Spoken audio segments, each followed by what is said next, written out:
Hello everyone, today we will discuss some special parallelograms. So number one is rectangle. If one angle of a parallelogram is a right angle, then it is called a rectangle. So here you can see this is a rectangle. Here one angle is right angle, so its all angle will be right angle. Okay angle A भी 90 होगा, B भी 90 होगा, सी भी 90 होगा, D भी हमारा 90 होगा. So it is a parallelogram और इसी को हम बोलते हैं रेक्टेंगल. लेकिन अगर पैरेललोग्राम में कोई भी एक एंगल 90 डिग्री हो जाए तो सारे एंगल अपने आप 90 डिग्री हो जाते हैं, तो ये हमारा क्या बन जाता है, रेक्टेंगल बन जाता है. अब इसकी प्रॉपर्टीज़ क्या हैं. पैरेललोग्राम वाली सारी प्रॉपर्टी इसकी प्रॉपर्टी होंगी और इसकी एक्स्ट्रा प्रॉपर्टीज़ क्या हैं कि all the interior angles of a rectangle are right angles. सारे जो इंटीरियर एंगल्स होंगे वो राइट एंगल्स होंगे. And the second thing is the diagonals of a rectangles are equal. तो यानी कि जो इसके डायगोनल्स होंगे जैसे A C and B D, ये क्या होंगे, हमारे इक्वल होंगे. ठीक है.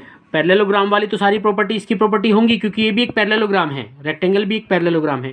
लेकिन इसमें एक स्पेशल ये क्योंकि स्पेशल पैरेललोग्राम है तो इसमें अलग से प्रॉपर्टी क्या होगी कि A C is equal to B D, इसके डायगोनल इक्वल होंगे और सारे एंगल 90 डिग्री के होंगे. Angle A, angle B, angle C and angle D. Now move to the second thing, that is rhombus. Okay, what is rhombus? If two adjacent sides of a parallelogram are equal, then it is called a rhombus. यानी कि अगर किसी parallelogram की adjacent sides equal हों तो यानी कि जैसे ये इसके इक्वल है, ये इसके इक्वल है, ये इसके इक्वल है, नहीं चारों साइड इक्वल होंगी, तो ये हमारा पैरेललोग्राम भी है और ये हमारा रोम्बस भी है. ठीक है, ये हमारा रोम्बस भी है. इसमें क्या होता है कि हमारी सारी साइड्स इक्वल होती हैं, चारों साइड्स इक्वल होती हैं रोम्बस में. ओके, हमारी 4 साइड्स जो हैं वो इक्वल होंगी. तो यहाँ पे आप लोग देख सकते हैं A B equal, B C equal, C D equal, D A होगा. Okay, and the second thing is कि जो ए सी होगा हमारा डायगोनल, वो बी डी पर परपेंडिकुलर होगा. यानी कि सॉरी, ये जो बी डी होगा हमारा डायगोनल और ए सी डायगोनल होगा, ये दोनों परपेंडिकुलर होंगे. यानी 90 डिग्री का एंगल बनेगा इनके बीच में. ये 90, ये 90, ये 90 और ये 90, सारे 90 डिग्री के एंगल बनेंगे. यानी कि जो इसके डायगोनल होते हैं रोम्बस के, वो एक दूसरे को बाइसेक्ट करते हैं 90 डिग्री पे. ओके,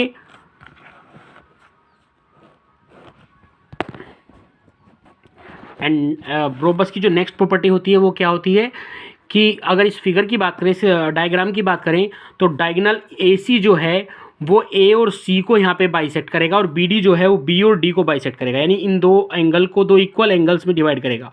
यानी ए सी जो है इन दोनों को इक्वल एंगल्स में डिवाइड कर देगा. यहाँ पे देखिए ये दोनों इक्वल पार्ट होंगे, ये दोनों इक्वल एंगल होंगे, यहाँ पे इन्हें बाइसेक्ट करेगा दोनों एंगल्स को, एंगल ए को, एंगल सी को, और बी डी जो है बी और डी को बाइसेक्ट करेगा. Now the third thing is square. Okay, तो if two adjacent sides of a rectangle are equal, then it is called a square. Or we can say alternatively, if one angle of a rhombus is a right angle, then it is called a square.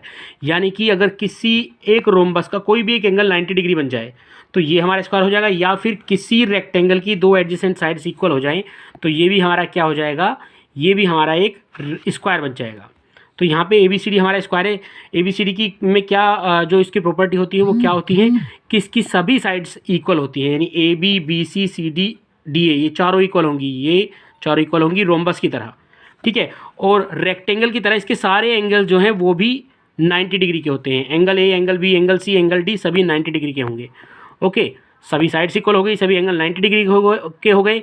ठीक है, दूसरी चीज़ इसमें क्या होती है कि सभी angle और सभी साइड्स के इक्वल होने के बाद इसके जो डायगोनल्स हैं वो भी इक्वल होंगे, क्योंकि रेक्टेंगल वाली प्रॉपर्टी भी रखता है तो इसके डायगोनल्स भी क्या होंगे, इक्वल होंगे. ए सी इक्वल हो जाएगा हमारा यहाँ पे बी डी के. नेक्स्ट थिंग क्या है, क्योंकि रोम्बस वाली प्रॉपर्टी भी रखता है तो इसके जो डायगोनल्स हैं वो एक दूसरे को 90 डिग्री पे बाइसेक्ट करेंगे. तो यहाँ 90 है, ये 90 है, ये 90 है, ये 90 है, डायगोनल जो है 90 डिग्री पे बाइसेक्ट करेंगे. ठीक है, नेक्स्ट थिंग इज़ कि अगर बात करें डायगोनल्स की, तो डायगोनल्स जैसे मान लिया डायगोनल ए सी है तो ये एंगल ए और एंगल सी को बाइसेक्ट करेगा और बी डी जो है एंगल बी और एंगल डी को बाइसेक्ट करेगा. ठीक है, तो ये हमारी स्क्वायर की प्रॉपर्टी होती है. स्क्वायर में पैरेललोग्राम की प्रॉपर्टी तो होती है, साथ में कुछ एक्स्ट्रा प्रॉपर्टी भी इसकी होती है. तो अब बात करेंगे हम ट्रेपेजियम की. तो a quadrilateral in which one pair of opposite sides is parallel is called a trapezium. तो यहाँ पे देखिए ए बी और डी सी एक दूसरे के पैरेलल हैं। यहाँ पे देखिए ए बी और डी सी एक दूसरे के पैरेलल हैं, तो ये हमारा क्या है, एक ट्रेपेजियम है। खाली वन पेयर जो है वो पैरेलल है इसमें, इस क्वाड्रिलेटरल में। तो ये हमारा क्या है, ये हमारा जो है एक ट्रेपेजियम है। और जो हमारी जो पैरेलल साइड्स होती हैं किसी ट्रेपेजियम की, वो बेसिस कहलाती हैं। यहाँ पे A B and D C क्या है, बेसिस है यहाँ पे। तो here you can see A B is parallel to D C. Okay, तो इसकी प्रॉपर्टी क्या होती है, देखिए क्योंकि ये दोनों पैरेलल हैं, तो ये अगर यहाँ पे देखिए, ध्यान से देखिए, क्योंकि ये दोनों पैरेलल हैं तो एंगल ए और एंगल डी ये को इंटीरियर एंगल होंगे, तो इनका सम कितना होना चाहिए, 180। तो एंगल ए और एंगल डी का सम 180 होगा, इन दोनों को अगर ऐड करेंगे, और एंगल बी और एंगल सी का सम भी कितना हो जाएगा, दैट इज़ 180 डिग्री, क्योंकि ये दोनों भी को इंटीरियर एंगल ही है, क्योंकि दोनों पैरेलल लाइन्स है। ये ट्रांसफॉर्मेशन मान लीजिए एक तरह से। तो बी और सी का सम भी कितना होगा, 180 होगा। अब बात करेंगे आइसोसेलेस ट्रेपेजियम की, यानी वो भी ट्रेपेजियम ही है, लेकिन उसमें क्या होता है कि उसमें ये दोनों साइड से इक्वल हो जाती हैं। आइसोसेलेस ट्रेपेजियम में ए डी किसके इक्वल हो जाती है, बी सी के इक्वल हो जाती है। ठीक है, तो इसमें भी ए और डी का सम 180 होगा, बी और सी का सम 180 होगा आइसोसेलेस ट्रेपेजियम में भी। ठीक है, और अगर बात करें एंगल्स की, तो angle A angle B equal होंगे और एंगल सी और एंगल डी इक्वल होंगे आइसोसेलेस ट्रेपेजियम में। याद रखना, इसमें नहीं, ट्रेपेजियम तो कैसा भी हो सकता है, लेकिन अगर आइसोसेलेस ट्रेपेजियम में ये दोनों साइड्स इक्वल हैं, तो angle A equal angle B के इक्वल होगा और एंगल सी एंगल डी के इक्वल होगा। ठीक है, और आइसोसेलेस ट्रेपेजियम की एक और प्रॉपर्टी होती है कि इसके जो डायगोनल्स होते हैं वो इक्वल होते हैं, यानी A C equal B D के होगा। ठीक है, ये आइसोसेलेस ट्रेपेजियम की प्रॉपर्टी है। नाउ अगर बात करें next thing, that is kite. तो a quadrilateral in which two pairs of adjacent sides are equal is called a kite. तो हियर यू कैन सी कि यहाँ पे ए डी इक्वल है डी सी के और ए बी इक्वल है B C के, तो ये हमारी एक काइट होगी। अब देखिए काइट की कुछ प्रॉपर्टीज़ होती हैं जिनकी हम बात करेंगे यहाँ पे। पहली प्रॉपर्टी क्या होती है कि जो ए सी होगा यहाँ पे, वो बी डी पे, यानी कि जो एक डायगोनल है वो दूसरे डायगोनल पे क्या होगा, परपेंडिकुलर होगा, यानी दोनों 90 डिग्री का एंगल बनाएंगे। Second thing is angle A और एंगल सी ये इक्वल होते हैं। ठीक है, देखिए यहाँ पे ये जो साइड है, यहाँ पे देखिए जो इक्वल साइड नहीं है, जो इक्वल नहीं है साइड, ये दोनों साइड इक्वल नहीं है, ये दोनों साइड इक्वल नहीं है, तो उनके बीच में जो एंगल होंगे वो इक्वल होंगे। ठीक है, यानी एंगल ए और एंगल सी, इस फिगर के अकॉर्डिंग आप लोग देख सकते हैं कि ये साइड इसके इक्वल है, लेकिन इनके बीच के एंगल की बात नहीं कर रहा हूँ मैं इनके बीच के एंगल की बात कर रहा हूँ जिसमें दोनों साइड्स इक्वल नहीं है। ठीक है, तो इनके बीच में जो एंगल है वो इस एंगल के इक्वल होगा। यहाँ पे भी देखिए दोनों साइड्स इक्वल नहीं है। ठीक है, तो एंगल ए किसके इक्वल होगा, एंगल सी के। सेकेंड थिंग, अब यहाँ पे आप लोग देख सकते हैं कि ये ओ ए ओ सी के इक्वल होगा यहाँ पे। ठीक है, ओ ए और ओ सी इक्वल होंगे, ये बाइसेक्ट होगा ऐसे, ये डायगोनल बी डी जो है ए सी को बाइसेक्ट करेगा। ठीक है, and the next thing is जो बी डी है हमारा, वो बी डी जो हमारा लाइन सेगमेंट है वो एंगल बी और एंगल डी को बाइसेक्ट करेगा, यानी कि दो इक्वल पार्ट्स में डिवाइड कर देगा। ठीक है, और नेक्स्ट थिंग इज, और अगर हम बात करें इन दो ट्रायंगल की, ट्रायंगल ए बी डी और ट्रायंगल सी बी डी की, तो दोनों कॉन्ग्रुएंट ट्रायंगल्स होंगे, A B D and C B D. ठीक है, ये हमारी काइट की प्रॉपर्टीज़ हैं। Now we will do exercise 12.3। तो 12.3 question number 1 is identify all the quadrilaterals that have first part 4 sides of equal length. तो square और रोम्बस की जो चारों साइड्स होती हैं वो इक्वल होती हैं, तो इसका आंसर होगा square and rhombus. 4 right angles किस किस में होते हैं, रेक्टेंगल्स में और स्क्वायर्स में, तो इसका आंसर होगा rectangles and squares. Okay, second part is explain how a square is a quadrilateral. एक स्क्वायर एक क्वाड्रिलेटरल क्यों है, क्योंकि ये 4 साइडेड पॉलीगन है, जो स्क्वायर है वो 4 साइडेड पॉलीगन है, तो ये क्वाड्रिलेटरल होगा। ठीक है, अब पैरेललोग्राम, वो एक पैरेललोग्राम कैसे है, क्योंकि इसकी जो सारी साइड जो अपोजिट, देखिए यहाँ पे देखिए स्क्वायर की अगर बात करें, स्क्वायर की जो अपोजिट साइड्स हैं वो पैरेलल हैं, तो वो एक पैरेललोग्राम भी होगा। और रोम्बस, ये रोम्बस कैसे होगा, स्क्वायर एक रोम्बस कैसे होगा, तो मेरी बात ध्यान से सुनिएगा, मैंने अभी आपको बताया था उसकी प्रॉपर्टी के अकॉर्डिंग कि ये रोम्बस कैसे होगा, क्योंकि इसकी सारी साइड्स इक्वल हैं और ये एक पैरेललोग्राम है, ये पैरेललोग्राम है, तो रोम्बस भी एक पैरेललोग्राम है और रोम्बस की भी सारी साइड्स इक्वल होती है, तो square is also a rhombus. ये एक रेक्टेंगल कैसे है, देखो जो स्क्वायर है उसके सारे एंगल 90 डिग्री के हैं, मैंने आप लोगों को बताया था, सारे राइट एंगल्स हैं, है ना, और वो एक पैरेललोग्राम भी है स्क्वायर। तो रेक्टेंगल भी एक पैरेललोग्राम है और इसके सभी एंगल 90 डिग्री के हैं, तो स्क्वायर एक रेक्टेंगल भी होगा। Now third part, question number 3 sorry, name the quadrilaterals whose diagonals bisect each other, जिसके डायगोनल्स एक दूसरे को बाइसेक्ट करते हैं। तो पैरेललोग्राम के डायगोनल एक दूसरे को बाइसेक्ट करेंगे प्रॉपर्टी के अकॉर्डिंग। रोम्बस की प्रॉपर्टी देखेंगे तो उसके डायगोनल भी एक दूसरे को बाइसेक्ट करेंगे। स्क्वायर की प्रॉपर्टी भी देखेंगे तो उसके डायगोनल्स भी एक दूसरे को बाइसेक्ट करेंगे।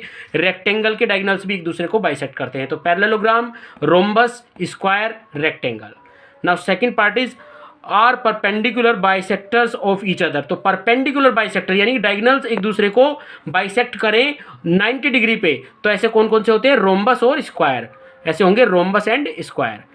एंड आर इक्वल, जिसके डायगोनल्स इक्वल होंगे, तो रेक्टेंगल और स्क्वायर के डायगोनल्स इक्वल होते हैं। ओके, तो now we will move to question number 4। तो question number 4 is one of the diagonals of a rhombus and its sides are equal, find the angles of the rhombus. तो आप लोग देख सकते हैं यहाँ पे एक हमारे पास रोम्बस है ABCD। अभी किसने क्या, क्वेश्चन ने क्या कहा, ये ABCD एक रोम्बस है। क्वेश्चन में बोला गया कि जो AB है, जो इसकी एक साइड है, वो इसके एक डायगोनल के इक्वल है, यानी AB इक्वल AC के हो गया यहाँ पे। इस अगर हमने मान लिया ABCD एक रोम्बस है और इसकी जो एक साइड है वो इसके डायगोनल के इक्वल होगी, यानी AB इक्वल हो गया हमारा AC के। ठीक है, लेकिन AB BC के इक्वल तो होता ही है, रोम्बस में सारी साइड इक्वल होती है क्योंकि, तो ये भी इक्वल, ये भी इक्वल, ये भी इक्वल, तो तीनों साइड इक्वल हो गई। तीनों साइड किस ट्रायंगल में इक्वल होती हैं? इक्विलेटरल ट्रायंगल में। और इक्विलेटरल ट्रायंगल के तीनों एंगल जो होते हैं 60 डिग्री के होते हैं, तो ये हमारा 60 होगा, ये भी हमारा 60 होगा और ये भी हमारा 60 होगा। अगर हमारा एंगल B 60 है तो हमारा एंगल D भी 60 होगा, क्योंकि अपोजिट एंगल्स इक्वल होते हैं। B 60 है तो D भी 60 होगा। ये पैरेललोग्राम की प्रॉपर्टी भी तो रखता है रोम्बस, रोम्बस एक पैरेललोग्राम ही तो है। तो एंगल B अगर 60 है तो एंगल D भी 60 होगा। अब बात करें एंगल A की, तो अगर ये 60 है और AC जो हमारा डायगोनल है, हमें पता है रोम्बस में वो एंगल A और एंगल C को बाइसेक्ट करता है, तो ये अगर 60 है तो पूरा कितना होगा? 60 का ट्वाइस यानी 120। अगर एंगल A 120 है तो एंगल C भी हमारा 120 होगा। ठीक है, AC AB और BC इक्वल है, तो ट्रायंगल ABC क्या हो जाएगा? इक्विलेटरल ट्रायंगल हो जाएगा। तो एंगल B हमारा 60 आ जाएगा, एंगल B 60 आ जाएगा, तो एंगल D भी 60 आ जाएगा, क्योंकि ये opposite angle of a parallelogram है। ठीक है, और अगर एंगल A और एंगल C की बात करें तो एंगल C जो होगा हमारा, एंगल A जो होगा हमारा वो 60 का ट्वाइस होगा। मतलब ट्वाइस क्यों होगा? क्योंकि ये बाइसेक्ट करता है, डायगोनल बाइसेक्ट करता है, ये हाफ में हाफ कर देता है इसे, तो 60 हो जाएगा, तो इसका ट्वाइस हो जाएगा एंगल A यानी कि 120। Then angle C is also 120 degree. Okay, now move to question number 5। Question number 5 is in the adjoining figure ABCD is a rhombus, find the value of X, Y and Z। तो here you can see कि ABCD यहाँ पे एक rhombus है और हमें यहाँ पे X, Y और Z की वैल्यू फाइंड करनी है। तो देखिए, ये ध्यान से देखिए, मैंने आपको बताया था जो डायगोनल्स होते हैं रोम्बस के वो एक दूसरे को बाइसेक्ट करते हैं 90 डिग्री पे। ठीक है, तो अब देखिए यहाँ पे ये बाइसेक्ट करें तो X इक्वल किसके होगा? 8 के। तो X की वैल्यू तो हमारी यहाँ पे आ जाएगी 8, और Y किसके इक्वल होगा? 6 के, क्योंकि दोनों इक्वल पार्ट है, तो Y की वैल्यू आ जाएगी 6। अब हमें Z की वैल्यू निकालनी है। AB हमारा Z है और ये हमारा 90 डिग्री है। ठीक है, ये हमारा 90 डिग्री, क्योंकि रोम्बस के जो डायगोनल्स होते हैं वो 90 डिग्री पे बाइसेक्ट करते हैं। तो अब हमारे पास ये ट्रायंगल बन गया, यहाँ पे ये O मान लीजिए, तो AOB हमारा ट्रायंगल बन गया। अब हमें यहाँ पे Z फाइंड करना है। तो देखिए ट्रायंगल कैसा है? राइट एंगल ट्रायंगल है, और राइट एंगल ट्रायंगल के बारे में हम जानते हैं कि यहाँ पे हम पाइथागोरस थ्योरम यूज कर सकते हैं। पाइथागोरस थ्योरम क्या कहती है? Hypotenuse square is equal to perpendicular square plus base square, तो यानी कि Z square is equal to X square plus Y square. तो आप लोग देख सकते हैं, अगर हम रखते हैं Z square is equal to X square plus Y square, तो X की वैल्यू हमारी 8 थी तो 8 स्क्वायर रख दिया हमने, और Y की वैल्यू हमारी 6 थी तो 6 स्क्वायर। तो 8 square will be 64 and 6 square will be 36। When we add 64 to 36 it will be 100। Now Z square हमारा 100 है, तो Z कितना होगा? इसका स्क्वायर रूट, 100 का स्क्वायर रूट कितना होता है? 10। तो 10 हमारा आ जाएगा Z की वैल्यू, X की वैल्यू 8, Y की वैल्यू 6 एंड Z की वैल्यू 10। ओके, तो now we have done first part of exercise 12.3. Thank you very much.